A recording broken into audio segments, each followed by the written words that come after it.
বলদ আমার নাম রকি। তোমার আমি 10টা মিনিট সময় দিলাম। আমারে কি কইতে চাও? এই 10টা মিনিটের মধ্যে তুমি আমারে কইয়া ফেলো। 24 ঘন্টার মধ্যে একটু পর পর যে এসএমএস পাঠাও, কল দাও, এডি আর কইরো না ভাইয়া। হ্যাঁ, আমি আপনাকে পছন্দ করি, লাভ ইউ। তুমি সিনেমার মধ্যে দেখছি, তুমি দেখলে মনে হয় 1000 বছর তোমার সাথে ছিল পরিচয়। তুমি আমার ডিস্টার্ব করো না ভাইয়া। এখানে কি হচ্ছে? কি হচ্ছে এখানে? কি হচ্ছে দেখতাছেন না? কথা কইতাছি। এই জায়গা নিয়ে অনেক কমপ্লেন আছে।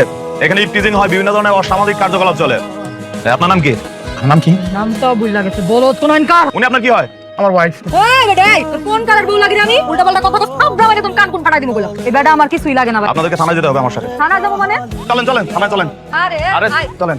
আরে রেজা ভাই, কি আসসালামু অবস্থা? আলাইকুম। ওয়ালাইকুম আসসালাম ভাই। কি হইছে গো? কি সমস্যা? এই এলাকায় যে কি পরিমাণ কাবজাব জানেন তো? এর মাঝে এরা অশোভন কার্যকলাপ চালাইতেছিল। তার কারণে এদেরকে ধরে থানায় নিয়ে যাইতেছি। মাপ চাইতে বলেন। এই রেজা ভাই পায়ে ধরে মাপচা। আরে না না, আমার কাছে মাপ চাইতে হবে না।